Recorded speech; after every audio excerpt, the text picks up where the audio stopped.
quand on est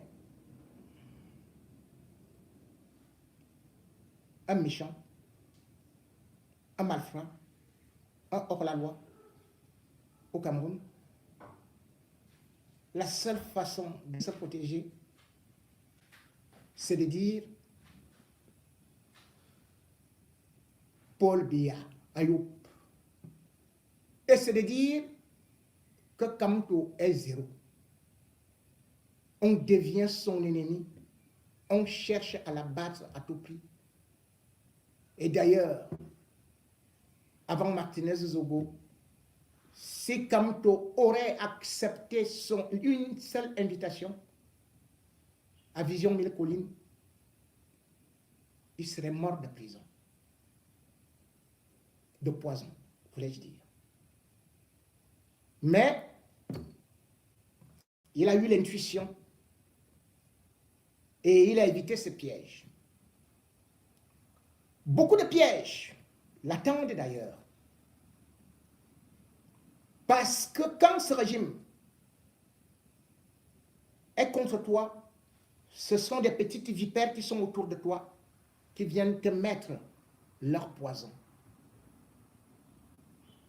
On inocule par petites doses jusqu'à ce que vous tombiez. Maurice Kamto, aujourd'hui, même si physiquement n'est pas mort, on cherche à l'assassiner politiquement avant 2025. En 2018, comme je vous le disais, les hommes-là avaient monté une opération pour l'assassiner physiquement. Ça n'a pas marché. Mais en 2025, on a déjà commencé avec des plans machiavéliques au sein de son propre parti pour qu'il ne fasse pas partie de cette nouvelle génération qui, faut-il le reconnaître, va venir en 2025. Quoi qu'on dise, il y aura de vrais bouleversements politiques. Et ces bouleversements, il faut affaiblir l'ennemi public. L'ennemi commun. L'ennemi du régime Biya qui veut se perpétuer, qui veut se régénérer et qui veut encore présenter un autre Biya pour que tout puisse aller encore ainsi pendant 40 ans, 50 ans, 60 ans, pour des siècles et des siècles. Le pays est à eux. Empêché de tourner en rond, on a donc trouvé maintenant à Maurice Kamto des gens qui sont au sein de son parti et qui ont déjà commencé à le combattre. Dans chaque parti politique, il y a des dissensions, il y a des discussions, il y a des négociations, il y a des éclats de voix, mais cependant, ce qui est en train de se passer au niveau du MRC avant même l'élection interne, la convention de 2023 qui va désigner le candidat à l'élection présidentielle de 2025, montre déjà qu'il y aura le sang qui va couler, qu'il y aura le MRC qui risque d'être explosé. En fait, lorsqu'on regarde aujourd'hui les plans et surtout les interventions de Maître Michel Ndoki, on se doit de faire une analyse claire et objective. J'ai été le premier, et je crois que je ne me suis pas trompé, à dire que Maître Michel Ndoki se doit, a droit à être candidate à la présidence du parti MRC, qu'elle a le droit de concourir, qu'elle a le droit d'affronter Maurice Kamto. Sauf que, depuis un certain temps, je vois quand même une communication qui devient un peu trop violente, ardue, ou d'ailleurs, Certains ont pu constater un vocabulaire ressemblant à celui des sardinards qui, quand on est de l'opposition, on est extrémiste, on est casseur de boutiques, on est terroriste ou alors on boycotte, on fait le boycott des artistes, on boycotte tout, on agit dans la nuit. Le tweet de Maître Michel Ndoki est venu réveiller et révéler des tensions très fortes au sein d'un MRC qui est presque au bord de la rupture. C'est vrai qu'aujourd'hui, tant que la base est là, le parti existe. Et le parti aujourd'hui, la base, semble faire beaucoup plus confiance à Maurice Kamto, alors que Michel Ndoki, qui a besoin de la base, si jamais elle veut devenir présidente, elle ne pourrait pas qualifier cette base d'extrémiste ou encore de casseurs de boutiques ou de ceux qui insultent dans des réseaux sociaux. On ne peut pas, dit un proverbe africain, appeler le chien de venir manger avec le bâton en main. Il comprendra immédiatement. En analysant donc, j'ai bien peur que la tactique de Maître Michel Ndoki profite une fois de plus au régime.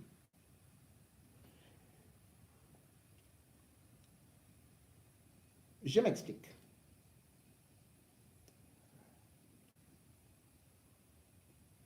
En 2018, avant l'élection présidentielle,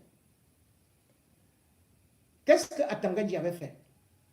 Il avait affaibli les partis de l'opposition en commençant par l'UPC. Parce qu'il y avait les tensions au niveau de l'UPC entre Pierre Bellegarde et quelqu'un d'autre qui avait été exclu du parti, Robert Bapolipon. Il avait été exclu en 2016. Pour absentéisme, il ne faisait pas de cotisation, on l'exclut de l'UPC. Mais lorsque l'élection présidentielle de 2018 approche, Atangandji, le 18 juillet, le 17 juillet 2018, sort une note où il reconnaît celui qui a été exclu comme étant le seul responsable, le seul représentant de l'UPC. C'est-à-dire que l'homme qui combattait l'UPC, l'homme qui ne cotisait pas pour l'UPC, a été désigné par le régime Biya comme étant le meilleur opposant pour aller affronter Biya. Résultat des courses, lui, il a même dit qu'il n'est même pas candidat, ni rien, ni ceci, et tout, et tout, et tout. Le même Atangandji, sur la même lignée, avait aussi écarté celle qui dirigeait le CPP. C'est-à-dire que Kawala avait un verbe haut et pouvait faire mal. Pendant cette campagne-là, Atangandji l'a écarté pour mettre quelqu'un qui lui avait déjà été écarté, qu'on appelait Samuel Tita. On a donc écarté celle-là qui pouvait faire quelque chose. Juste à 3 mois de l'élection présidentielle. Le temps pour vous de saisir, de saisir la justice. Qu'est-ce que la justice a fait? C'est après l'élection présidentielle, c'est-à-dire que nous sommes en 2020.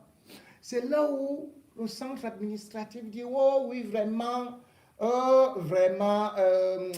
Balaguel, vraiment, il avait raison, hein, Pierre Balaguel, c'est lui qui, vraiment, ça c'est la vraie UPC là-bas. Oui, vraiment, Kawala, tu avais raison, et tout. L'élection était déjà passée.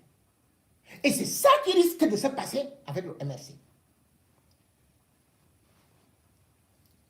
Remarquez, la sortie de Ndoki, elle vient pour défendre Maître Richard Tanfou. Maître Richard Tamfou, il forme au bloc, et par la suite, elle envoie des sculptes. Elle est attendue donc au conseil de discipline. Et le conseil de discipline risque de mettre Ndoki un peu à côté, l'écarter, ainsi de suite. Qu'est-ce qu'elle va faire? Elle va saisir à Tanganyika. Si vous voulez vous parler. Si le MRC ne l'exclut pas, parce qu'effectivement aussi, on constate, selon les informations que nous avons, qu'elle n'a pas eu, qu'elle ne fait même pas les cotisations et même les renouvellements des organes de base. On n'a pas quand même vu Maître Ndoki. Mais vous ne pouvez pas vouloir la base et pendant qu'on fait le renouvellement, vous êtes en Côte d'Ivoire. Comment vous allez faire pour gagner devant Maurice Kamto? Si dans le MRC, la laisse aller concourir, elle a un autre argument qu'elle va sortir. Elle va dire, Maurice Kamto, déjà ne doit pas être candidat, et deux, il y a eu fraude. Et là, Atangandji va encore intervenir. Vous voyez donc que dans tous les cas, il y a toujours la même chose qui revient. Et pourquoi est-ce que je dis ça? Je ne suis pas prophète. Je regarde juste ce qui est en train de se passer. C'est que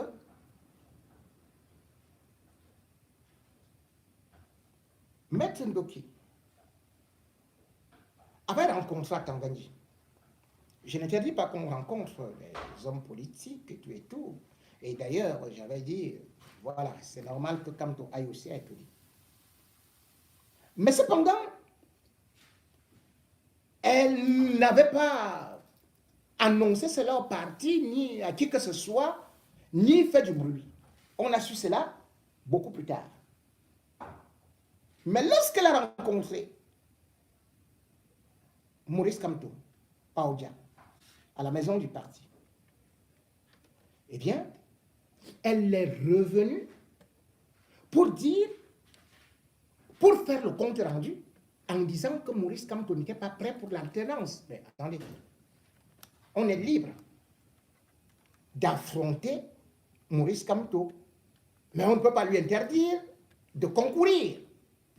Après cette déclaration d'ailleurs, même lorsqu'elle avait déjà annoncé qu'elle sera candidate, n'oubliez pas ce qu'elle avait dit.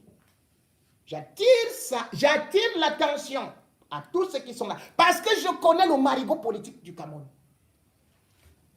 Elle avait dit que elle ne comprend pas parce que elle ne connaît pas l'article 48. Elle ne connaissait que l'article 28 qui dit que le président du MRC est élu pour 5 ans, renouvelable une fois. Or, il y a eu une convention en 2018, avant l'élection présidentielle, que Michel Ndoki, qui est quand même avocat, dit n'avoir pas eu connaissance. Et elle a glissé quelque chose où les gens n'ont pas prêté attention. Parce qu'elle avait dit, il faudrait que le MRC sorte le procès verbal de cette convention-là.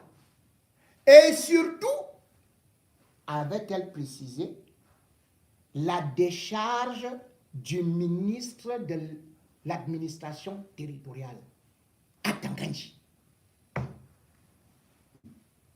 Je ne sais pas si le MRC ira demander à Tanganyika de légaliser ces... Je ne sais pas. Ce qui veut dire que lorsqu'on voit déjà tout simplement cet angle-là, à Tanganyika pourrait bien utiliser les dissensions au MRC, ou plutôt pourra bien utiliser Maître Ndoki pour écarter Maurice Kamto. Parce que les gens sont là, ils disent tout simplement, oh non, on ira aux élections, personne ne peut battre M. Kamto. Oh, le professeur est tout. Attention, ce régime est dangereux.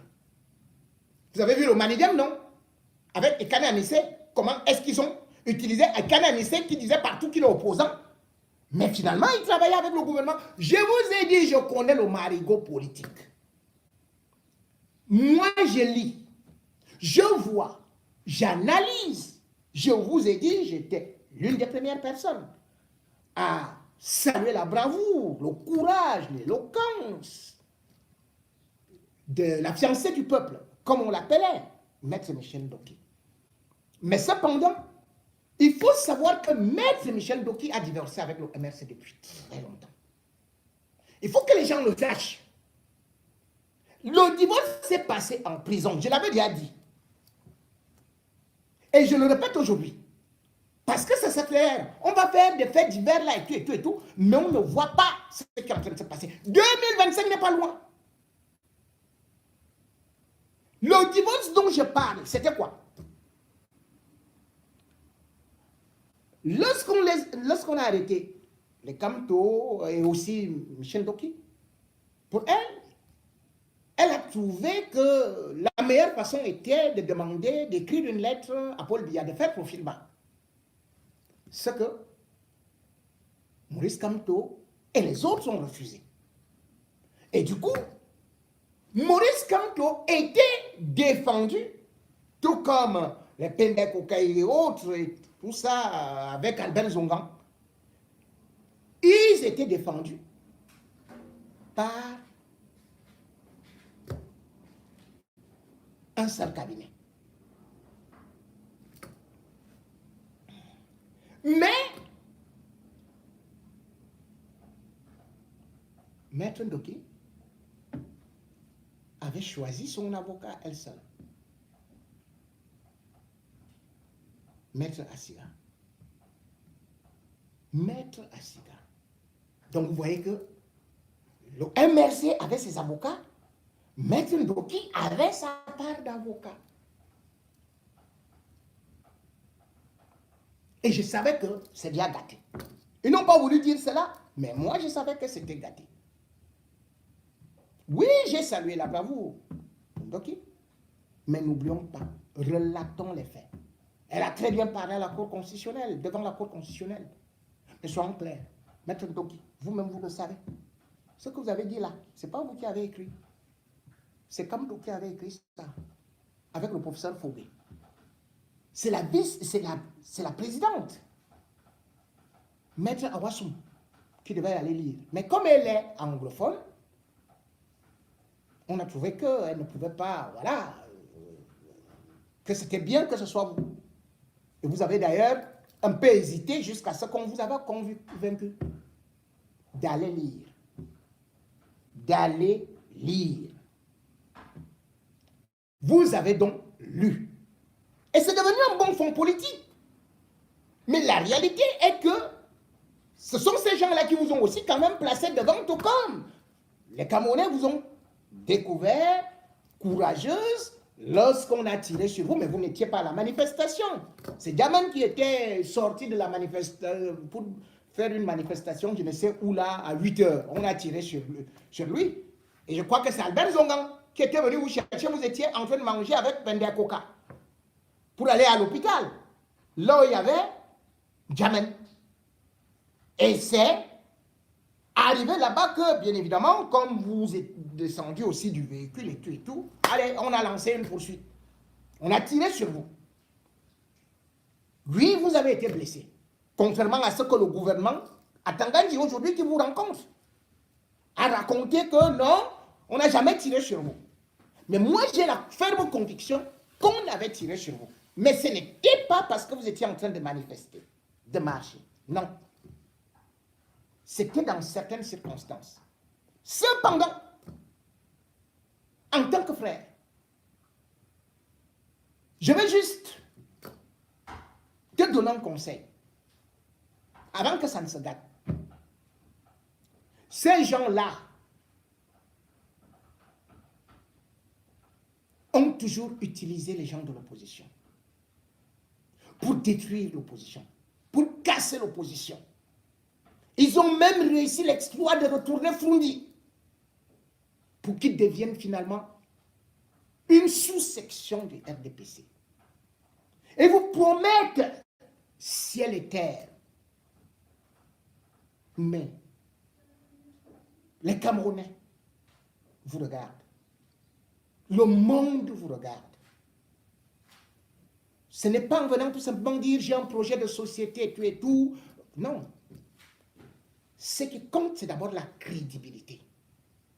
C'est l'honnêteté, c'est la transparence.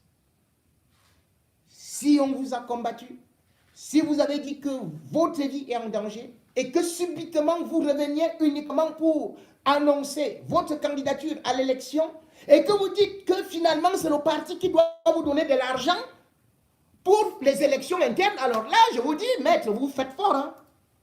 Je n'ai jamais vu ça. Même au sein du parti politique socialiste ou l'UMP, je n'ai jamais vu les élections internes. On dit sortez l'argent des caisses pour financer les candidats internes. Ça n'existe pas. Je vois aujourd'hui le MRC qui fait des efforts de nourrir les prisonniers. Je vois aujourd'hui les femmes du MRC qui préparent. Je vois aujourd'hui le MRC qui, parfois lorsque un membre meurt, cotise 10 millions pour soulager ne serait-ce que sa famille. C'est ce qu'on va vous demander, Maître Ndoki. Que faites-vous pour le parti? Que faites-vous actuellement pour les démunis? Oui, c'est à partir de la Côte d'Ivoire que vous allez, bien évidemment, peut-être bien organiser une convention.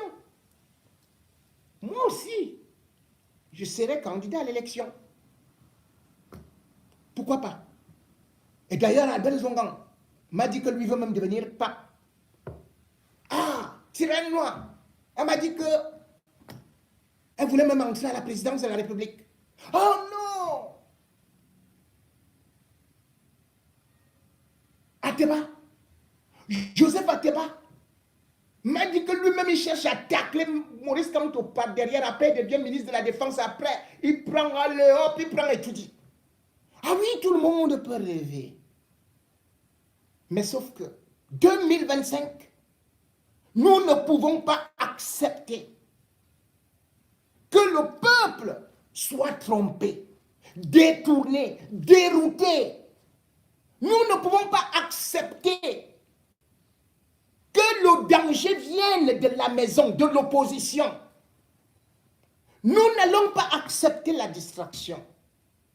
Et moi, j'ai déjà commencé cette dénonciation parce que, après analyse et après avoir vu vos sorties, je me rends compte que nous ne sommes plus dans la construction, mais nous sommes dans la destruction, dans l'intoxication, la désinformation, la déstabilisation.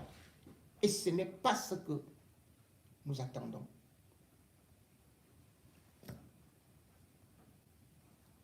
De l'opposition.